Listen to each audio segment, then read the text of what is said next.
Opposite आ जाइए। लगाइए जयराम जी, आज हाईकोर्ट का ये दुर्भाग्यपूर्ण है और हम चाहते हैं कि इस पर पुनर्समीक्षा हो।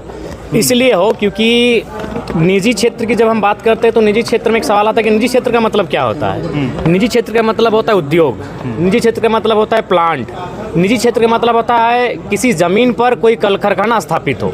अब सवाल बनता है कि कल कारखाना के लिए ज़मीन भारत ने नहीं दिया है, पूरे भारत के लोगों ने नहीं दिया है, बिहार, उत्तर प्रदेश, महाराष्ट्र, गुजरात के लोगों ने ज़मीन नहीं दिया है, ज़मीन केवल झारखंड के लोगों ने दिया है।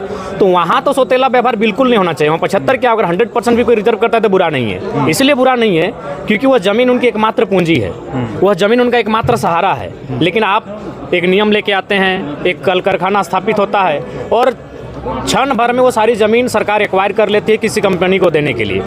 आपने तो विकास के नाम पर, उन्नति के नाम पर एक ज़मीन कंपनी को दे दिया, कंपनी ने लाखों करोड़ों का टर्नओवर किया, देश की उन्नति में काम आया, देश की अर्थव्यवस्था में काम आया। लेकिन उस किसान का क्या हुआ?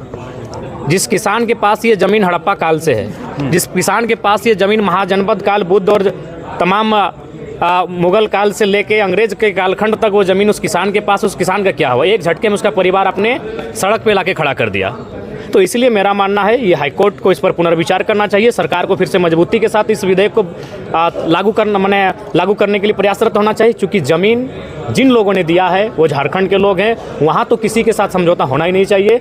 वहाँ 75 क्या, अगर कोई 100% भी आरक्षण लेके आता है तो मैं उसका पक्षधर हूँ। जयराम जी, क्या हाईकोर्ट किसी दबाव में इस तरह का फैसला? देखिए, बिल्कुल दबाव है इसमें। कहीं ना कहीं आज आप सबको मालूम है कि आज जो भी विषय हैं वो कहीं ना कहीं दबाव के कारण ही आते हैं। तो ये बहुत ही दुर्भाग्य की बात है। हाँ, ज़मीन हमने दिया है तो वहाँ हक हमारा में हो, इस बात को हाईकोर्ट को भी सुनिश्चित करना चाहिए। आज लेकर के फिर छात्र सड़क पर आए हैं, रांची में 15 को एक बार फिर से वो आंदोलन करने जा रहे हैं। पार्टी की ओर से निकाला गया था। जी, हम लोग छात्रों के साथ, मैंने पहले कहा, सदन के अंदर भी खड़े हैं और सदन के बाहर भी खड़े हैं। हमारी जो भूमिका है उस भूमिका में हम लोग जैसा पहले थे, आज भी उस भूमिका में हम लोग हैं। जेएमएम के विधायक बोल रहे हैं कि खाली सीडी दे करके छात्र गुमराह कर रहा है, आयोग को भी परवाने नहीं है कि नहीं? अच्छा, ठीक है, तो एक बार जो सत्ता पक्ष हैं, इनके मंत्रिमंडल में जिन्होंने स्थान पाया है, क्या उनमें सामना करने की साहस नहीं है? परिस्थितियों का सामना किया जाए। आपको अगर लगता है कि छात्रों के एविडेंस, तर्क अगर बेबुनियाद हैं तो आप सामना करके उनको क्लियर कीजिए ना। अगर अगर आपको लगता है आप सांच हैं तो सांच को आँच कैसा जांच कीजिए। सांच को आँच नहीं होना चाहिए, उसकी जांच होनी चाहिए। निकल के आज कुछ है सिटी के लिए उठाएंगे क्या? निकल के एक मिनट बोलिए, बहुत टाइम है। बोल दीजिए बोलिए। इधर दादा, ऐसा घूम जाइए, इधर आ जाइए।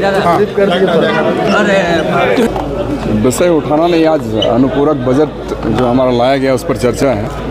उसकी जो मांगे हैं उसको लेकर और राज्यपाल महोदय का जो अभिभाषण आया है उस पर परिचर्चा है। अमित जी, सीजीएल के मुद्दे पर जो है आप लोगों ने लाठीचार्ज करवा दिया शुरुआत में ही। अभी सरकार बनी है और लाठीचार्ज के साथ शुरुआत हुई। हरियाणी लोगों पर लाठीचार्ज हुआ है।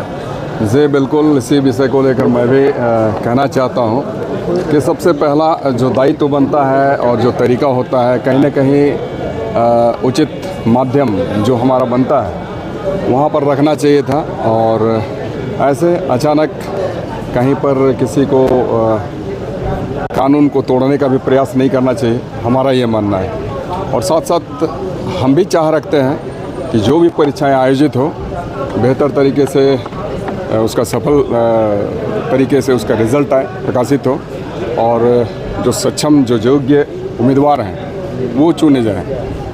और इस विषय को लेकर हम भी सर गंभीर हैं, हमारी पार्टी गंभीर है, ये राज्य सरकार गंभीर है।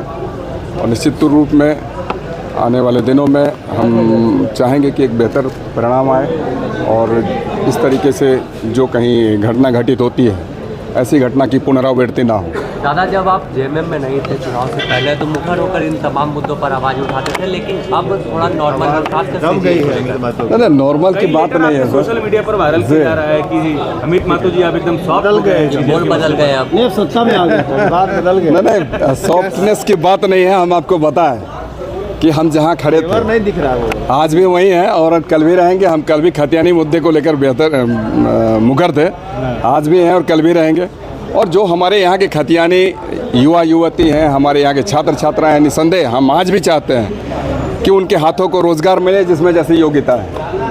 अमित जी 75% जो निजी क्षेत्रों में आरक्षण की बात हो रही थी वो हाईकोर्ट ने रोक लगा दी है उस पर। आपको क्या लगता है ये फैसला कैसा है, आप क्या करेंगे, आप इस पर क्या? नहीं, ये रोक लगाने वाली बात नहीं है सर।